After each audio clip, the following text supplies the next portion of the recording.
Donc comme ça, Ethan Mbappé, devant son père et son grand frère Kylian Mbappé, il rentre en jeu et à la 84e minute, il fixe la défense du PSG, il décale sur le côté gauche et il enchaîne avec un tir. Le ballon passe devant le gardien, but, et juste après pour célébrer ce fou, il part faire un calmant aux supporters du Paris Saint-Germain. Sauf qu'en une fraction de seconde, il s'est rappelé que c'était son ancien club, donc il a demandé pardon d'avoir marqué, et juste après ça, la mentalité Mobutu est revenue, il a fait la célébration de son frère, et là-haut bien évidemment, son grand frère était content, et son père aussi, et je rappelle que c'était le deuxième but de sa carrière. Cette saison, il a 2 tirs, 2 buts. Cependant, dans ce match, il y a bien quelqu'un de qui il faut parler, c'est bien évidemment Nuno Mendes. Regardez le but de Tarek que lui aussi nous a sorti aujourd'hui. Le gars était remplaçant, Luis Enrique a fait exprès de le mettre au banc, lui à Hakimi. Ces derniers temps-là, il se casse pas la tête à utiliser toutes ses armes, non. Il met les petits titis parisiens là, il se débrouille un peu, et ensuite les grands rentrent. Et là, le frérot Nuno Mendes, à son entrée, coup franc pour le Paris Saint-Germain. Le gars, il a dégainé la frappe, c'est rentré direct. La balle n'a même pas flotté. Bien évidemment qu'il termine homme du match. Là, on est probablement sur l'un des meilleurs latérales gauche de l'histoire. Et il est parti pour être le meilleur, ça m'étonnerait même pas si à la fin de la saison, on parle de lui en tant que prétendant pour le Ballon d'Or. Ça m'étonnerait pas. En tout cas, s'il continue sur cette lancée-là, c'est bien parti. À condition qu'il remporte la Ligue des Champions et la Coupe du Monde aussi, ou l'un des deux. Ça se voit que la famille Mbappé, ils détestent le PSG, les gars, regardez-moi ça. Déjà, comment on peut m'expliquer que le seul match auquel Mbappé va aller voir de son frère, c'est comme par hasard, c'est un match contre le PSG. Déjà pour commencer, les frères. Deuxième chose, on en parle de la célébration en famille, là, les gars. Moi, je vous dis, le sourire d'Mbappé, là, c'est pas juste parce que son frère, il a marqué. C'est parce que son frère, il a marqué contre le PSG, frère. Et t'as un Mbappé qui marque, il fait la célébration de son frère. En le regardant, les gars, il y a tout le monde qui est content. Alors moi, je vous le dis, les gars. C'est pas juste parce que c'est un but, voilà, d'Ethan Mbappé en Ligue 1. Non, non. C'est parce que c'est pas n'importe quel but. Parce que c'est un but contre le PSG, les frères. Moi, je suis prêt à mettre même un coupé, les gars, qui avait une certaine jouissance. Après, j'ai envie de vous dire, les gars, tout simplement, à partir du moment où ce qu'on voit, tu marques contre ton ancien club, ton club formateur, et tu célèbres comme ça, moi, je me pose des questions, les gars. Voilà. Après, on me dit, ouais, mais toi aussi, t'aimes pas le PSG. Ouais, moi, j'ai le droit d'aimer le PSG. Moi, le PSG m'a rien donné, les frères. Moi, le PSG m'a pas payé des salaires à 10 millions par an, minimum. Donc, tranquille. Moi, j'ai le droit de détester le PSG. Mais la famille Mbappé, qui se permet de montrer publiquement qu'il déteste le PSG, pour moi, c'est moins classe. Ça, c'est mon point de vue, les frères. Ah là là là là. Je suis nostalgique, les frères. Je suis tellement heureux pour lui. Faut réaliser ce qu'il est en train de faire là. Ansu Fati, 6 buts en 5 matchs. Ansu, rayon de soleil des Barcelonais, Fati. Aujourd'hui, c'est la seule bonne nouvelle. Même cette semaine, c'est la seule bonne nouvelle pour les Barcelonais. Aujourd'hui, doublé sur penalty. Et nous, les Barcelonais, on sait qu'un penalty, c'est pas facile maintenant. Pour ceux qui l'avaient pas compris déjà. Il est venu à Monaco. Il a pris son temps. Il a fait son petit programme de réathlétisation. Il n'était pas titulaire, il est rentré dans 2 matchs. Il a marqué dans ces 2 matchs, dont un doublé. Derrière, il finit MVP du mois à Monaco. Et juste pour que vous réalisiez, il est déjà co-meilleur buteur de Ligue 1. Pendant qu'on me disait qu'il était finito, qu'il avait plus le niveau, qu'il était nul. Oubliez pas, il nous appartient toujours. Là, il est juste en prêt, les Monégasques. Kiffez pas trop. Et l'achetez pas aussi. Laissez-le revenir chez nous.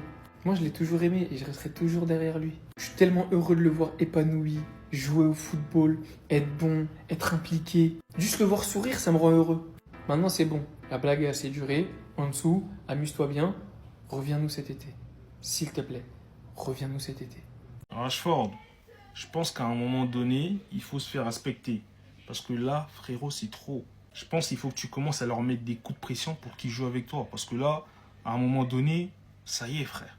Ce mec-là, Rooney, il rentre en seconde période. Il a une grosse occasion d'égaliser. T'es gaucher. T'as tout. T'as cette occasion-là. T'as Rashford à côté. Soit tu lui fais la passe, il marque. Soit tu marques toi-même. Et il fait aucun des deux. Et moi, je suis désolé, mais là, Rashford, tu dois l'attraper. Mais tu dois lui mettre un gros coup de pression. La prochaine fois, il ne fera pas. Parce que cette occasion-là, il n'a absolument pas le droit de la louper. Il faut que tu lui montres que la prochaine fois, il ne doit pas faire ça. En plus, il n'y a pas que cette situation. Chaque semaine, je vous dis ici que les joueurs du Barça, ils ne jouent pas assez avec Rashford. Ils n'utilisent pas assez sa vitesse quand il fait des appels tranchants. Ils ne lui font pas la passe. Même sur les coups francs, tu sais bien la qualité que tu as sur les coups francs. Pourquoi tu les prends pas? Il y a même Olmo qui tire en coup franc devant toi et toi, tu regardes genre. Depuis le départ de Messi, les coups francs, c'est hard au Barça, frère. Que ça soit Rafinha qui tire toujours en l'air, Ferran Torres, Lewandowski et même Olmo, frère, il n'y a que dalle. Fais-toi respecter, frérot, parce que même la dernière fois face au PSG, c'est Ferran qui t'avait pas fait la passe et aujourd'hui, c'est Rooney. À un moment donné, la période de politesse, il faut qu'elle s'arrête au fait. Ça y est, t'as été gentil, t'as été souriant, tu les laisses tirer, ils te font pas la passe, tu boudes pas. Ça y est, à un moment donné, mets-leur des coups de pression. En fait, Nuno Mendes, j'arrive plus à comprendre. Il est inarrêtable, c'est l'homme du moment en fait. 0-0 entre Lille et le Paris Saint-Germain. C'est pas un match fameux. La seule solution, c'est de changer la situation sur un coup de pied arrêté. Regardez la distance du coup de pied arrêté. Très compliqué à mettre. On se dit que potentiellement, il va faire un centre deuxième poteau. Il a l'habitude de faire des centres. Voilà, c'est un latéral. On se dit pas qu'il va frapper de là. Non, le type, il est en confiance. Il décide de s'élancer. Le ballon, il part hyper bien. Au-dessus du mur et bute en pleine lucarne. Mais c'est une dinguerie internationale. Et moi, les gars, j'ai envie de vous poser la question. Qu'est-ce que Nuno Mendes n'est pas en capacité de faire dans le football? C'est l'un des joueurs les plus rapides au monde. Il sait centrer. Il sait frapper. Dans les duels aériens, il est présent. Personne le passe. Il agit limite comme un attaquant dans la surface de réparation. En vérité, défensivement, je pense que c'est le meilleur au monde à son poste. Offensivement, ça peut se battre avec Achraf Hakimi et d'autres latéraux, mais je pense que ça se bat plutôt seulement avec Achraf Hakimi. Moi, je vous dis un truc, hein. Ce gars-là, il a vu que Ousmane Dembélé, il a eu le ballon d'or. Il a envie de goûter à ça cette année, en tout cas. Et surtout que cette année, le Portugal, ils sont plutôt bien armés pour faire du sale en Coupe du Monde. Mais en tout cas, content que Nuno Mendes, il performe comme ça, c'est quelqu'un qu'on n'entend pas énormément dans les médias. Il est hyper humble et bosseur, et c'est ce qu'on aime. Mais sinon, en vrai, c'est à toi. Moi, en tout cas, on dit alhamdoulilah. Oh les gars, Mbappé qui se venge du PSG grâce à son petit frère. Regardez ce qu'il a posté en story. Script de ouf, 4 petits points, mon starboy Mbappé. Jusqu'à regarder l'application que Mbappé il est en train d'utiliser les gars après le but de Ethan. Donc là vous allez me dire non mais c'est normal, il a fait passer son petit frère avant le club. Sauf que c'est la phrase, le script de ouf les gars, qui prend sens. Donc là t'es en train de me dire que le PSG qui a remporté la LDC, qui a mis tarif à tous les grands clubs les gars, et avec son 4-0 iconique face au Real Madrid, et en ayant un joueur qui a remporté le Ballon d'Or, c'était pas un script de ouf. C'est tous, vous le savez tous, à 1 heure du sbar les gars, Kylian Mbappé qui est réveillé et qui envoie en story ça. Moi je vous le dis les gars, il a profité de la défaite du PSG pour se venger du PSG. Son petit frère en fait c'est le tremplin qu'il avait besoin les gars pour pouvoir éteindre. Dis pas script de ouf les gars avec 4 petits points où ton petit ref il vient égaliser à la 85e minute avec ta célébration phare.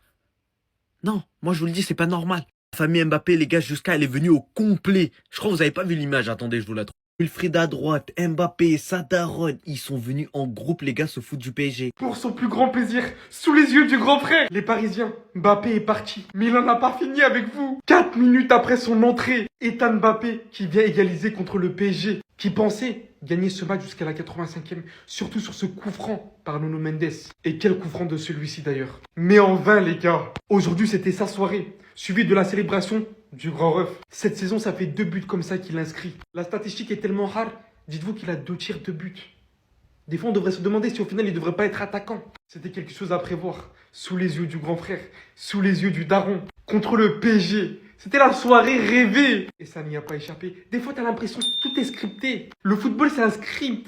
Kylian, tu vas pas la faire à nous. On sait très bien que t'en as rêvé jour et nuit de ce moment. En tout cas, le PSG, attention, hein.